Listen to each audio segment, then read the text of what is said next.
Hi hello అందరికీ నమస్కారం. Welcome back to our channel. Rythu Bharosa, Rythu Bandhu సంబంధించిన లేటెస్ట్ అప్డేట్స్ ఈ వీడియోలో మనం తెలుసుకుందాం. చాలా important updates, bad news updates కూడా ఉన్నాయి. సో ఇవేంటివనేది తెలుసుకుపోయే ముందు ఇలాంటి మరెన్నో లేటెస్ట్ అప్డేట్లు మీరు మన ఛానల్ ద్వారా మిస్ కావద్దనుకుంటే ఇప్పుడే ఛానల్ని సబ్స్క్రైబ్ చేసుకోండి. మర్చిపోకుండా మన వీడియోలని ప్రతి ఒక్కటి లైక్ చేసి సపోర్ట్ తెలియజేయండి. మీకు అప్డేట్స్ నేను అందిస్తూ ఉంటాను.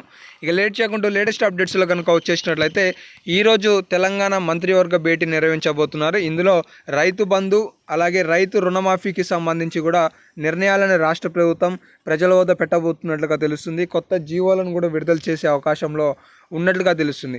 అయితే ఈ యొక్క నిర్ణయాల విషయంలో కొన్ని అంశాలు మన దృష్టికి వచ్చినాయి, మనం డిస్కస్ చేసుకుందాం. రైతు బంధుని రైతు భరోసాగా రాష్ట్ర ప్రభుత్వం ప్రవేశపెట్టబోతుంది. అయితే గతంలో 5,000 రూపాయలు ఇచ్చిన పైసలను ఇప్పుడు 7,500 రూపాయలుగా పెంచబోతుంది. అయితే దీనికి సంబంధించి 100 ఎకరాల వరకు గతంలో రాష్ట్ర ప్రభుత్వం ఇచ్చింది. అయితే ఇప్పుడు కేవలం 5 నుండి 10 ఎకరాల మధ్యలో మాత్రమే రైతు బంధు ఇవ్వాలి అనే ఆలోచనలో రాష్ట్ర ప్రభుత్వం ఉన్నట్లుగా తెలుస్తుంది అనమాట. సో అలాగే 2 ఎకరాల ఉండి కూడా ఎవరైనా పన్ను కడుతున్నా కానీ, ఉద్యోగస్తులుగా ఉన్నా కానీ వీళ్ళకి సంబంధించిన రైతు బంధు విషయంలో కూడా రాష్ట్ర ప్రభుత్వం కొన్ని కీలకమైన పరిమితులు విధించే అవకాశాలు కూడా అవుపిస్తున్నాయి. మరి ఈ విషయంలో రాష్ట్ర ప్రభుత్వం ఎలాంటి వైఖరిని ఈరోజు ప్రదర్శిస్తుందని అయితే వెయిట్ చేస్తూ ఉండాలి.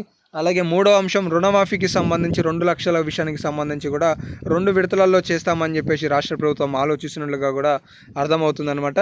సో మొత్తానికి రుణమాఫీ, రైతు బంధు విషయంలో రాష్ట్ర ప్రభుత్వం వైఖరి విధానాలు ఈరోజు క్యాబినెట్ భేటీలో నిర్ణయాలకైతే రాబోతున్నాయి. ఈ విషయంలో అధికారులు కావచ్చు, మంత్రివర్గ భేటీలో మంత్రులు కావచ్చు, సీఎం ఏ విధంగా ప్రస్తావిస్తారన్నది అయితే వెయిట్ చేస్తుండాలి. ఇలాంటి మరెన్నో స్పీడ్ అప్డేట్స్, లేటెస్ట్ అప్డేట్స్ మన ఛానల్ ద్వారా మీరు వెంటనే మిస్ కావద్దు అనుకుంటే మన ఛానల్ని ఖచ్చితంగా ఇప్పుడే సబ్స్క్రైబ్ చేసుకోండి. ఈ వీడియోని లైక్ చేయండి. మర్చిపోకుండా మీ తోటి మిత్రులకి వీడియోని కూడా షేర్ చేయండి. ధన్యవాదాలు.